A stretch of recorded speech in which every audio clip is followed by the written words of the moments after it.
Buenas tardes. La última etapa que vamos a ver dentro de los contenidos de la cátedra corresponde al siglo XVI. Nos vamos a quedar en este caso en el siglo XVI europeo, en la segunda parte de las culturas modernas. En estas culturas modernas que estamos viendo, el periodo que hoy vamos a desarrollar es denominado manierismo o también bajo renacimiento, como una última etapa de este renacimiento que veníamos desarrollando, y ya vamos a ver por qué, tanto la denominación como esta relación con el renacimiento. El manierismo se desarrolla en Europa paralelamente a el descubrimiento, a la conquista y a la primera etapa de colonización del continente americano por parte de España y Portugal.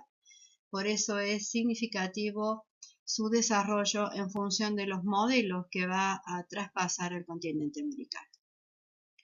Miremos entonces la cultura de este periodo manierista y aquellos elementos que nos permiten identificar el juego de poder. El manierismo se tiene que entender como una reacción por una serie de crisis al periodo del Renacimiento.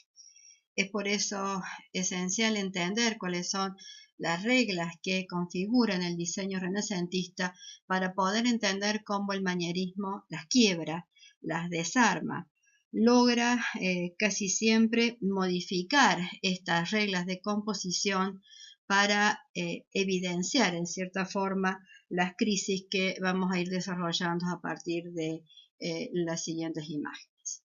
¿Por qué se denomina manierismo? Porque en primera instancia es un término despectivo de este estilo, y acá sí podemos usar la palabrita estilo porque hace a la relación del diseño con un autor específicamente. Este manierismo que se desarrolla entre el 1530 y el 1600 inicialmente o históricamente se consideró como una fase decadente de este renacimiento, como si los arquitectos, en nuestro caso de este periodo, no pudieran entender estas reglas del renacimiento y trataran de copiar a los maestros clásicos sin lograrlo. Los críticos entendieron que estos arquitectos intentaban diseñar a la manera de Leonardo, de Miguel Ángel o de Rafael, pero no lo conseguían porque no habían entendido las reglas. Por el contrario, el manierismo comprende esas reglas, y solo en la comprensión de esas reglas del Renacimiento es posible alterar el orden que éste había impuesto. Revisemos las sucesivas crisis que marcan este paso entre el Renacimiento que hemos estudiado y el manierismo. La primera que deberíamos mencionar es la crisis territorial con el descubrimiento de América en 1492. Esto trae aparejado la aparición de todo un continente y después de Australia y Oceanía dentro del escenario del mundo. Y también trae aparejado la aparición de un nuevo mercado en relación con el mercado europeo.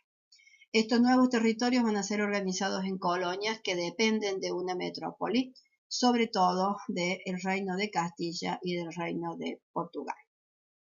La condición de producción de estas colonias es el mercantilismo, es decir, un sistema que les permitía, les obligaba a esta producción colonial a ingresar al mercado europeo única y exclusivamente por un puerto de esa metrópoli. Para el caso de las colonias latinoamericanas dependientes de España, el único puerto con el que podían comerciar era el puerto de Cádiz.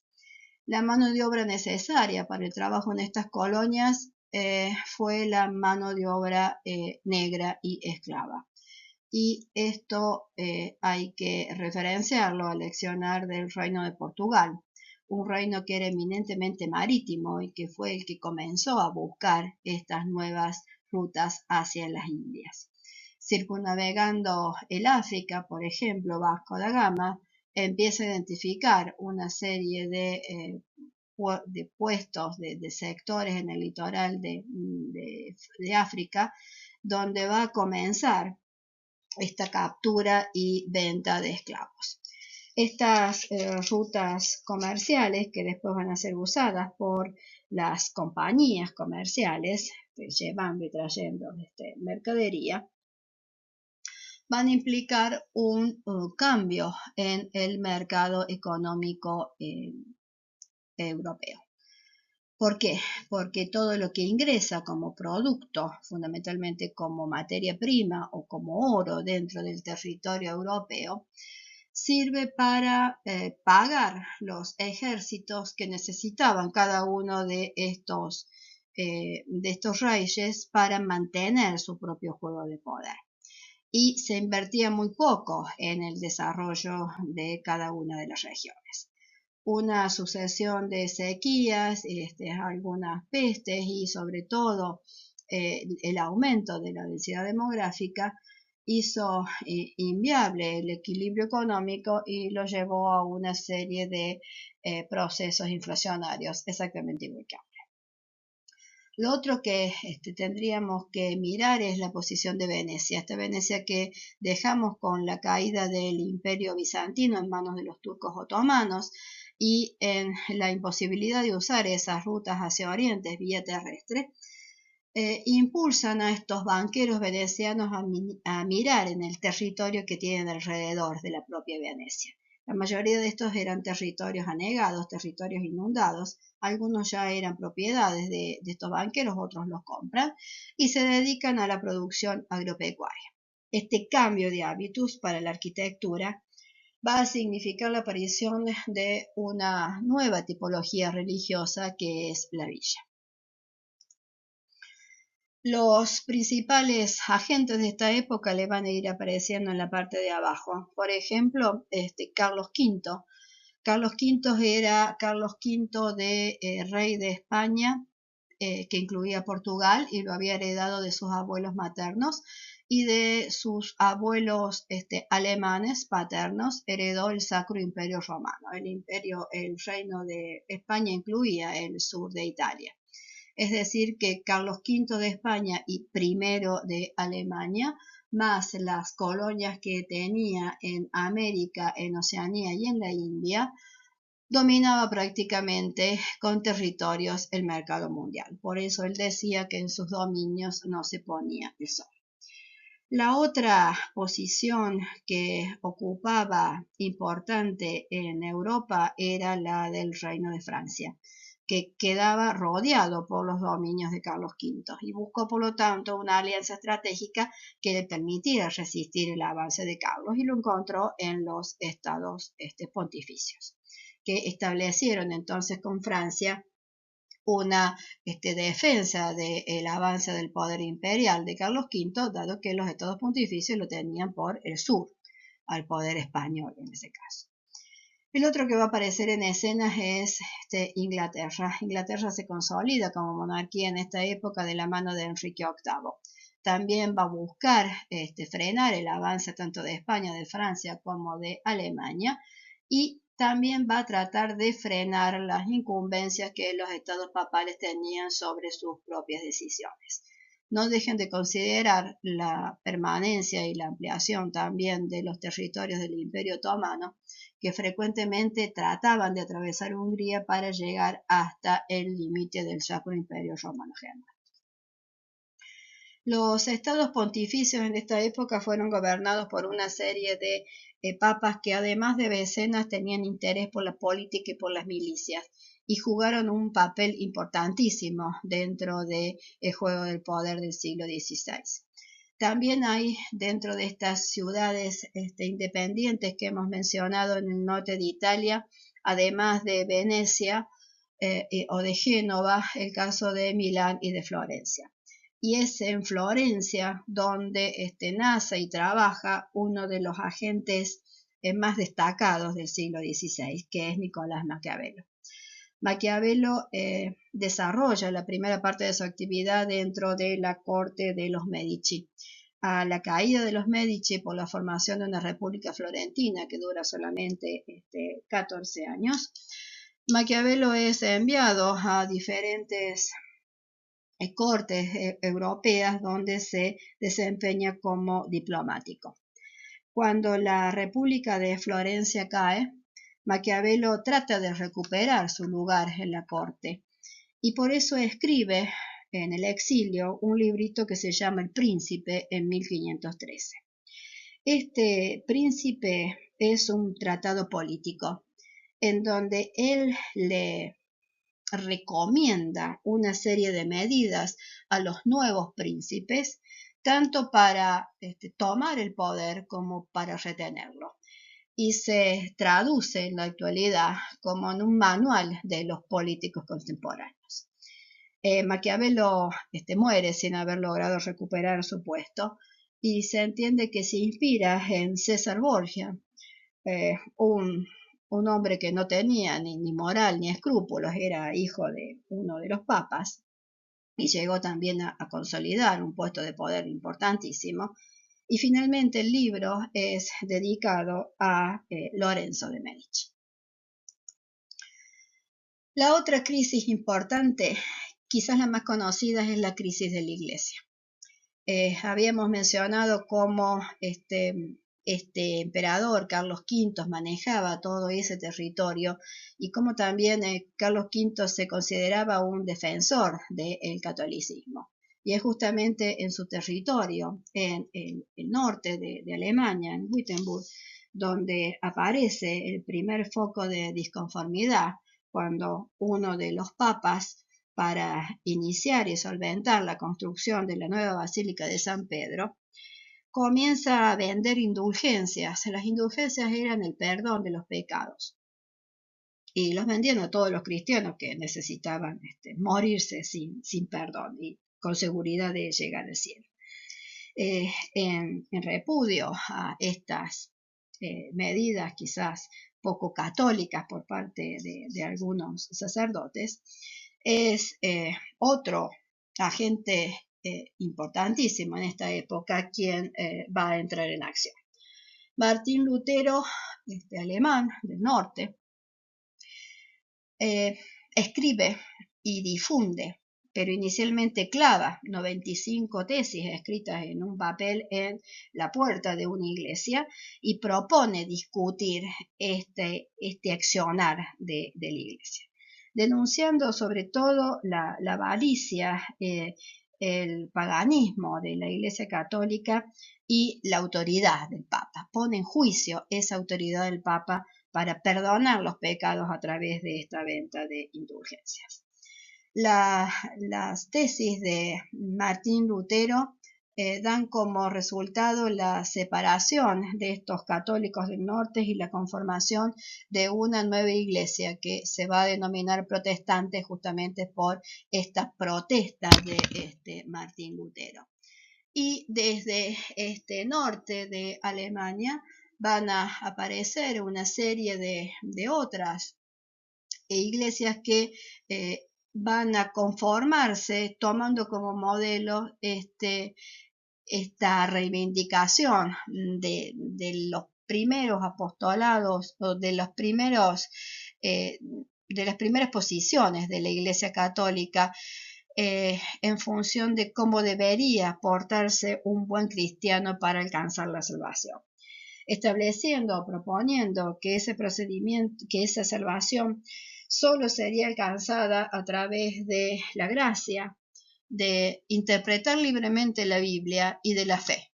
Prácticamente no era necesaria la intervención de la Iglesia para alcanzar esa salvación del alma. Esto genera obviamente un quiebre con la Iglesia Católica y obviamente con Carlos V, ¿sí? Estas nuevas iglesias que van a ir apareciendo tanto en Alemania como en Inglaterra, porque a raíz de esto Enrique VIII crea su propia iglesia, como en el caso de el sur de Francia, con otro reformante importante a la cabeza, van a modificar el mapa del poder religioso y por lo tanto también el mapa del poder político, porque la Iglesia católica comienza a perder poder. Y a esto se va a sumar una crisis que reúne muchas de estas otras crisis anteriores. Se denomina saco de Roma al saqueo de la ciudad más sagrada para toda Europa, que era Roma, en manos de un ejército conformado por italianos, por españoles y por alemanes, ahora sí ya protestantes.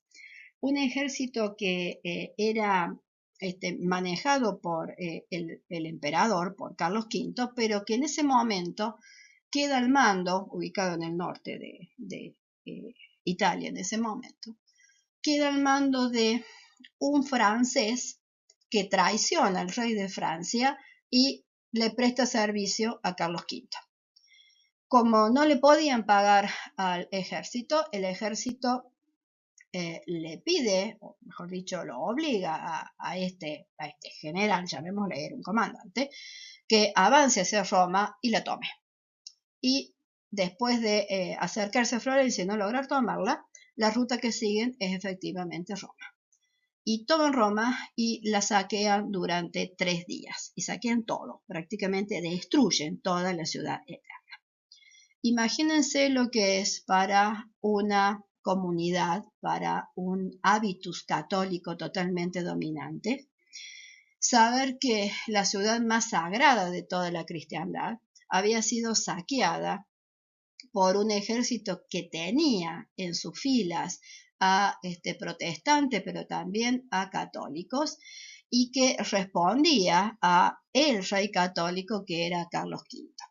Esta modificación absoluta de la tradición y de los hábitos que habían imperado hasta ese momento, de las relaciones tácitas que implican incluso para nuestro caso la denominación de hábitos, cambian absolutamente las leyes de juego. Todo se torna débil, nada es cierto, nada es firme dentro de lo que el Renacimiento había logrado definir como lo perfecto, lo estable, lo bello, lo perfecto. Y para sumarle a todas estas crisis, dentro de los avances científicos de esta época, aparece otra gente que es otro Nicolás, esta vez Copérnico. De las observaciones de Copérnico sobre los astros, él llega a establecer que los astros se mueven, pero no alrededor de la Tierra, como centro de la creación, como lo proponía la Biblia, al hombre como centro de todo, sino como uno más de los tantos astros que se mueven alrededor del Sol. La teoría copernicana contradice totalmente esta teoría geocéntrica que habíamos visto al iniciar el Renacimiento. Y esto da como consecuencia que todo lo que el hombre creía cierto hasta este momento se tambalee, se desvanezca y deje de ser lo suficientemente fuerte como para asegurar un marco de acción y una vida coherente para el cristiano del siglo XVI.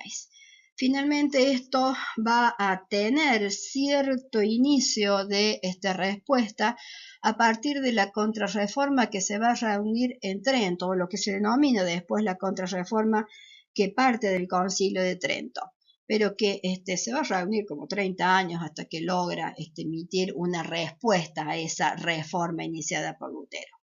Y también lo va a hacer con la aparición de otras órdenes religiosas como la de la Compañía de Jesús, cuyo interés primordial inicial va a ser recuperar los fieles perdidos al inicio de la reforma. Y ahora en una línea del tiempo pueden ver los mismos hechos que hemos revisado. Pero también advertimos que acá no vemos cómo Carlos V maneja todo el territorio europeo, ni cómo se insertan los nuevos territorios americanos o de Oceanía, ni tampoco las relaciones entre esos estados monárquicos y cómo se van sucediendo estos hechos en distintas regiones europeas. En la línea tienen el Renacimiento del 400, el Renacimiento del 500, que es corto, y a partir de ahí el desarrollo a partir de 1530 más o menos hasta 1580, 1600 de esto que llamamos manierismo, que incluso en la última parte entre la Edad Media y la Edad Moderna es donde se desarrolla este concepto de edad moderna, de arquitectura que recupera el ideal del diseño de Grecia y de Roma y lo empieza a entender en términos de esta nueva modernidad. También ven cómo paralelamente comienza o se sigue desarrollando la historia americana a partir del descubrimiento de América y nos aparece ya al final por primera vez la fundación de San Fernando del Valle de Catamarca. También tienen ubicados algunos de los hechos principales como la reforma de Lutero, la teoría heliocéntrica, el saco de Roma y el escrito de Maquiavelo hacia 1513. Este conjunto de hechos que se da hacia principios del siglo XVI es el que repercute directamente sobre esta posición artística que es el manierismo. El hombre del siglo XVI entonces es un hombre que reacciona contra toda esta crisis o a partir de estas crisis contra el orden que había propuesto y definido el Renacimiento. Es un hombre que es complejo en cuanto a su diseño, pero también es inestable dado que altera todo ese orden que, como vimos, reguló el diseño renacentista.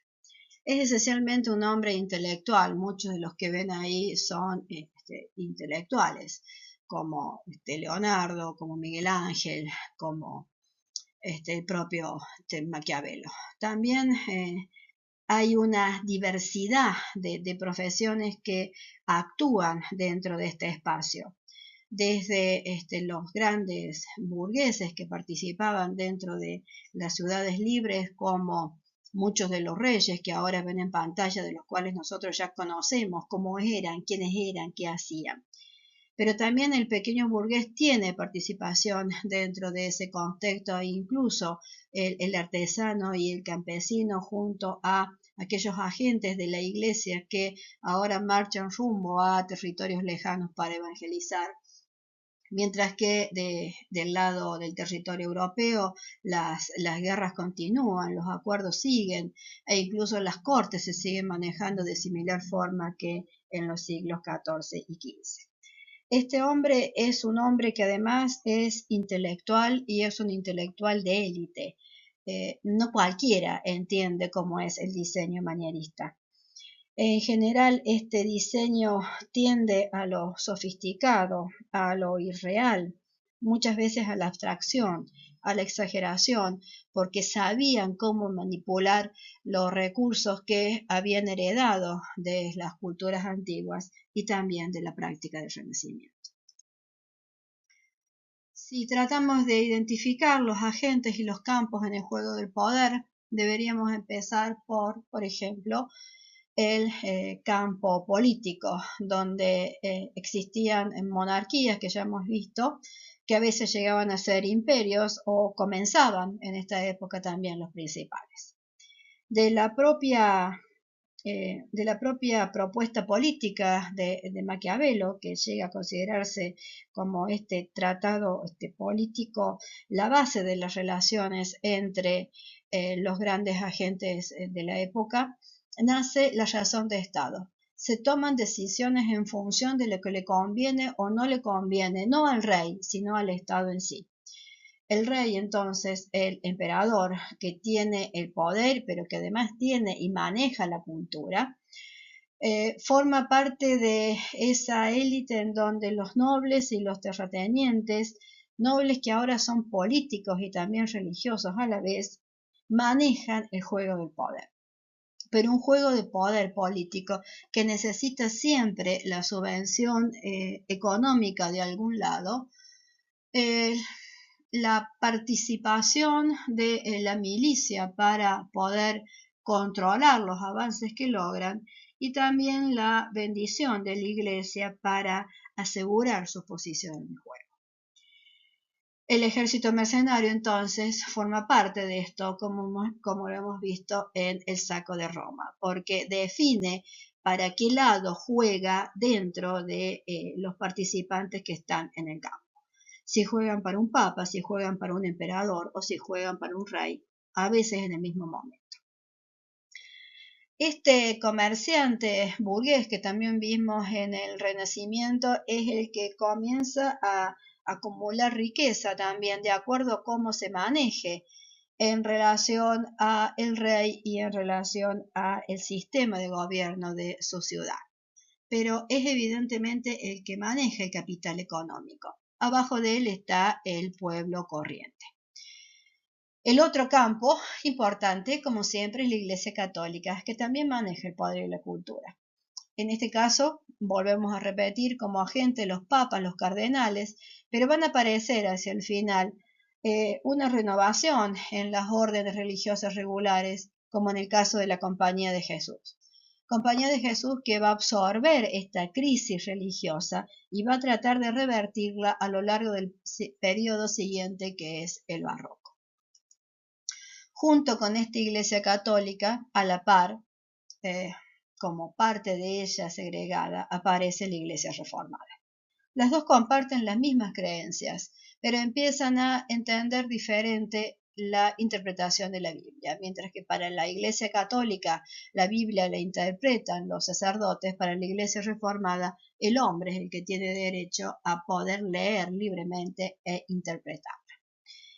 En las ciudades libres del norte de Europa, donde la Iglesia Reformada tiene su principal región de difusión, el comerciante es un comerciante que, al igual que este, también empieza a acumular riqueza, pero que sin embargo su prosperidad es vista como un hábitus bueno, mientras que para el comerciante católico del resto de Europa, esta cuestión de la riqueza sigue marcada como algo no bien visto dentro de la Iglesia Católica, por supuesto no para el alto clero. Y también tendremos que poner en juego a los intelectuales, a los artistas que van a consolidar esta idea de la conciencia histórica individual, como vimos en las imágenes anteriores, y nace acá ya definida la figura del arquitecto, junto con filósofos, políticos, científicos, etc., ahora conforman una base intelectual que es más ampliamente consultada o que por el resto de los poderes, aunque en todo caso pone en riesgo algunas de las creencias y hábitos establecidos, por ejemplo, por la Iglesia Católica. Vamos a separar claramente lo urbano de lo rural, porque la mayoría de los agentes que hemos descrito están en una posición urbana, mientras que siempre por fuera me queda el campesino, que es el que trabaja en la tierra, y los otros, como siempre, los pobres, los herejes, los judíos, los aborígenes. Tengan en cuenta que en este periodo también entra en el juego del poder, aunque nosotros en este momento estamos viendo exclusivamente Europa, estos otros territorios coloniales que van a comenzar a aportar, por ejemplo, a las riquezas de estos comerciantes, cualquiera fuese el lugar donde se ubiquen dentro del territorio europeo. Por eso el juego del poder empieza a conformarse a partir de un espacio social, político entre las monarquías y sus distintas formas y este pueblo que trabaja y construye su capital económico dentro de las ciudades burguesas. Donde se destacan estos, como otra instancia de trabajo, estos nobles terratenientes que manejan grandes cantidades de superficie y los campesinos. Nuevamente estos nobles terratenientes van a empezar a construir cierta parte de poder porque sustentan el desarrollo de la economía básica, mientras que el Estado, el monarca maneja como ya una economía más internacional. La iglesia tiene un peso importante al inicio y lo va a ir perdiendo para recuperarlo durante el periodo barroco.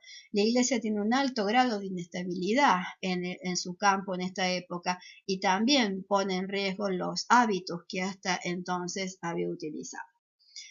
La monarquía, el poder del rey, es el que siempre está de mano con el poder de la iglesia, porque ambos se necesitan entre sí para sustentar el prestigio que los avala, uno de sus capitales más importantes dentro del juego del poder. De allí que esa relación entre este rey, el papa y los intelectuales que lo acompañan generan un eje del poder. Por otro lado, tengo estos comerciantes que están construyendo su riqueza, pero que también quieren su propia posición dentro del juego del poder. Si consiguen separarse del poder de la iglesia y establecer más relación con el poder del rey, quizás puedan tener más autonomía, de hecho la van a lograr, y separarse y ser más independientes de los otros poderes que manejaban el juego en la época, e incluso aspirar a algunos cargos políticos o a construir su propio campo político. Y otro eje de poder lo puedo armar a partir de la iglesia reformada.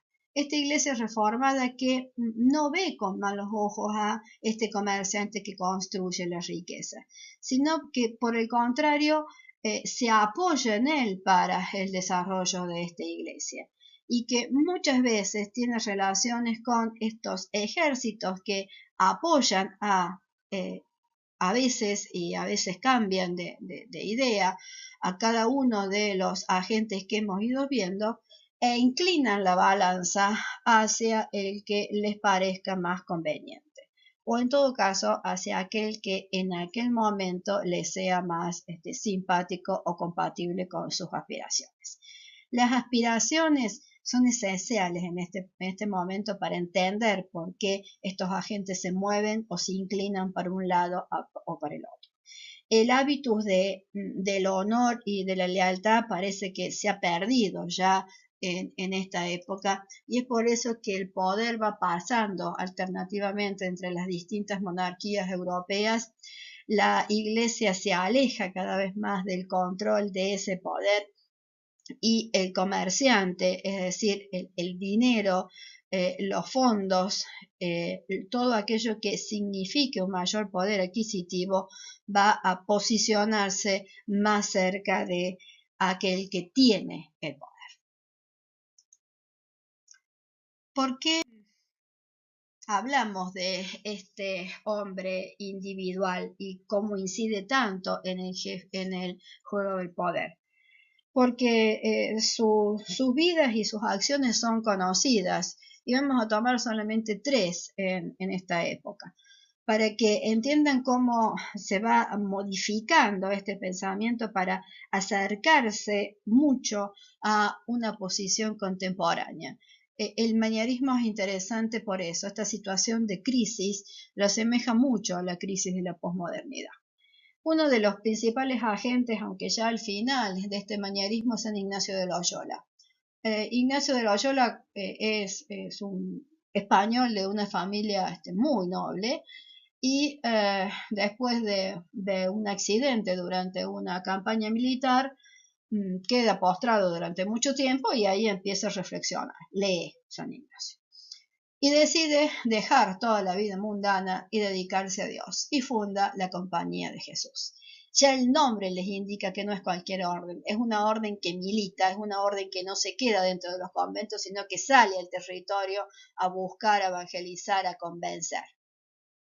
La Compañía de Jesús propone en sus reglas la búsqueda de la perfección cristiana, propia y ajena, para la gloria y servicio de Dios, según un lema, a mayor gloria de Dios. Todo lo que hacía el jesuita lo hacía para la mayor gloria de Dios. En la práctica de los ejercicios espirituales que San Ignacio de Loyola escribe como una guía para sus seguidores, lo esencial es que les permite discernir los mejores medios para lograr un fin. No afirma que el fin sea bueno, sino que pueden encontrar los mejores medios para lograr ese fin. Otro personaje importante es Shakespeare, por ejemplo. Este es inglés y escribe mucho teatro durante esta época. Para los ingleses, la obra de teatro en sí era más importante que el edificio en donde se desarrollaba el teatro, diferente que para los italianos, como después lo vamos a ver. Hay muchas obras de William, entre una de las más conocidas, aparte de Romeo y Julieta, es El Mercader de Venecia. El Mercader de Venecia les muestra a algunos de los agentes más importantes que hemos visto y los retrata tal cual se mueven dentro de este campo que es Venecia en particular. Hay un prestamista que es judío porque no estaba bien visto que el cristiano manejara dinero. Entonces el que maneja dinero es el judío, es uno de los otros, de los que está afuera del campo. Un aristócrata que por supuesto es católico, que es el que tiene todos los capitales de la época y los maneja. Un comerciante de estos burgueses ricos, que es un comerciante veneciano, y una relación que se da entre esos tres, a partir de la cual el prestamista le da un dinero a este comerciante veneciano mediante un contrato cuya garantía era una libra de carne, un kilo de carne si ustedes quieren, que había que tomarlo del cuerpo del comerciante, estando este aún vivo, si él lo pagaba. Esto es prácticamente inviable, por eso es manierista. Graciano dice uno de los párrafos del Mercader de Venecia: el mundo me parece lo que es, un teatro en que cada uno hace un papel, y el mío es bien triste. De esta obra es la frase: no todo lo que brilla es oro, no todo lo que parece oro es lo que es. Y el último es uno que ya hemos mencionado, Nicolás Maquiavelo. Nicolás es el que inicia esta filosofía de la doble moral, que se aplica directamente a la política y que es muy fácilmente reconocible en la actualidad. En este libro, el príncipe, entre todas las frases que escribe Maquiavelo para aconsejarle a un príncipe, a un político nuevo, cómo mantener el poder, expresa de modo que no es necesario. Es más, no es ni siquiera útil para un príncipe tener buenas prendas, si portarse bien, pero es necesario y útil que parezca tenerla. El parecer más que el ser es lo que recomienda Maquiavelo para ejercitar el poder. Ahora sí, si repasamos los hábitos, vamos a ver cómo se han modificado a lo largo de estos siglos. La Iglesia Católica, que centra su poder en esta cuestión teocéntrica y también en el manejo de la cultura, va a ver cómo todos los hábitos que ha establecido comienzan una decadencia por la relajación de esos viejos hábitos. En tanto que en contraposición aparece esta Iglesia reformada, reacciona a estos viejos hábitos y propone nuevos hábitos, que es la doctrina de la justificación solo por la fe. Lo único que lo salva al hombre no es la Iglesia, es la fe, a través de la libre interpretación de la Biblia. También los nobles terratenientes, los nobles políticos y los religiosos van a manejar en un cambio de hábitos total esta cuestión del poder y la doble moral que propone Maquiavelo. Es decir, Maquiavelo no la propone, el mal uso de lo que Maquiavelo propone es lo que lleva a este juego de la doble moral. La cultura sí es un honor social y lo más importante para todos estos individuos es esta libertad individual y la familia. La familia es lo que respalda su accionar dentro del campo. Y la apariencia por sobre todas las cosas. No importa lo que uno sea, lo que importa es lo que uno parezca ser. Disfrutar del poder y de las riquezas, lo más alejado a lo que proponía inicialmente la iglesia, la primera iglesia, la iglesia paleocristiana, es lo que va a caracterizar esta vida social del bajo renacimiento del manierismo. Y también tenemos los hábitos de los intelectuales. Algunos de ellos pretendían vivir como epicúreos, es decir, gozando de la vida, como sabios, como diletantes, sabiendo de todo un poco, investigando de todo un poco. tenían una pasión exacerbada por la lectura, sobre todo de los antiguos, y acumulaban bibliotecas, libros griegos, romanos, etc. Y de pronto viene el giro copernicano, es decir, el hombre ya no es el centro de todo lo que ellos han estudiado, porque la Tierra no es el centro del todo, lo es el Sol. Hay otro sistema de formación planetaria. Y todo lo que antes se movía en torno a ese conocimiento ahora es relativo. Hay una incertidumbre total de dónde está posicionado el hombre.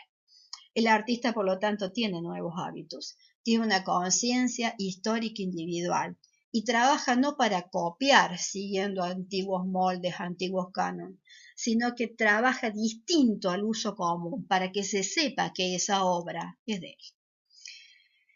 Hay un hábitus también que marca la economía. La riqueza ya no es algo que está mal visto. Encuentra su justificación en la cultura a través del mecenazgo. También encuentra justificación cuando puede controlar de cierta forma la paz. Asegurar económicamente las distintas rutas comerciales aseguraba de alguna forma la paz. En tanto que los gremios que comparten el espacio de producción dentro de estas ciudades van a tener un marcado sentimiento antifeudal, cuando antes dependían de ese sistema feudal. Y es lo que le va a permitir al comercio ser el principal productor de la época, es decir, las actividades que más le daban trabajo al hombre. También tenemos como hábitus el cambio que se da entre el poder político. Las diferentes formas de monarquía van a empezar a consolidar ciudades-estados, es decir, ciudades donde reside el poder. La ciudad es una institución que se identifica con determinada forma monárquica, pero también con determinada familia monárquica. Y la cultura que se reconoce en cada región pasa a formar parte de su soberanía. Siempre todas estas monarquías tienen por detrás un ejército propio o contratado. Es uno de los pocos hábitos que no va a cambiar. Entonces, por un lado, tengo claramente hábitos que están en relación con la cultura, mientras que, por el otro lado, tengo hábitos que están en relación con la fe y otros que comienzan a construir su relación con la riqueza. Cuando aparece este poder del capital económico, y fíjense cómo ahora este capital económico ya no es más solamente del rey, o ya no es más solamente de la iglesia, lo que sería contradictorio. Ya ahora lo empieza a manejar el hombre común que ha adquirido otros capitales y que puede participar dentro del juego del poder. Dentro también de una posición urbano-rural y privilegiando lo urbano, el poder entonces se ubicará en manos de aquel que sepa articular mejor estas relaciones diplomáticamente entre estos tres factores, tal como lo recomendaba Maquiavelo. Por último, tratemos de entender a través de algunas imágenes en las otras artes, en escultura y en pintura, esta transición entre el Renacimiento y el manierismo para después aplicarlo a la arquitectura. O sea, el lenguaje en el arte. El manierismo significa la distorsión de la lógica clásica, la alteración consciente de las leyes compositivas. Por eso, para entender la distorsión hay que conocer cuál es la lógica clásica, la que establecía el Renacimiento. Y para entender la alteración consciente hay que saber cuáles eran las leyes compositivas del Renacimiento para ver qué se está alterando conscientemente. Estas artes en el Renacimiento se enseñaban a través de las academias como las de Florencia y las de San Lucas en Roma, y dentro de estas mismas academias es donde se empieza incluso a pensar esta crisis y las respuestas a estas crisis. La escultura que ahora tienen en pantalla es obra de Miguel Ángel y es su más famosa Piedad de 1499, que obviamente es renacentista, porque está inscrito en una figura perfecta, que es un triángulo, porque las imágenes ambas dos, la de la Madre y la del Cristo, son perfectas, están perfectamente pulidas en el más mínimo de sus detalles. La actitud de ambos cuerpos es serena, es equilibrada, es proporcional. No hay nada que sobre o que falte en esta primera piedad de Miguel Ángel. Miguel Ángel vive más de 90 años, cosa que es excepcional en esta época. Comienza su trabajo, su labor y su formación en el Renacimiento del 400, vive todo el 500, también es un arquitecto manierista y empieza a esbozar las primeras líneas del barroco. Estas son las otras piedades de Miguel Ángel a través de su vida. Y ahí ven cómo las figuras van perdiendo nitidez, no perdiendo calidad, sino ganando en expresión y perdiendo esa técnica perfecta, pero en forma consciente. Los cuerpos son diferentes formas de ver la piedad, pero ya nada es perfectamente controlado ni responde a las proporciones establecidas por el Renacimiento. Las figuras se van cayendo, pierden estabilidad e incluso en la última piedad, la Rondanini, los rostros ya no tienen ninguna definición, los cuerpos ni siquiera están enteros, es pura expresión de dolor. También lo podríamos ver a través de la pintura. Ahí tienen una Virgen tradicional con los dos niñitos, San Juan y Jesús en el Renacimiento. Y estas son vírgenes o imágenes del manierismo.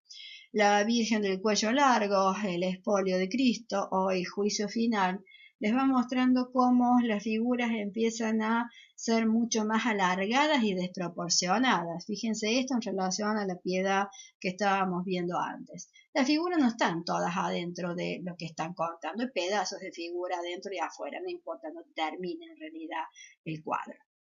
Hay como mucha expresión, mucho dramatismo dentro del cuadro. Hay una historia que se cuenta acá y hay otra historia que se cuenta allá que no necesariamente tiene relación con la primera.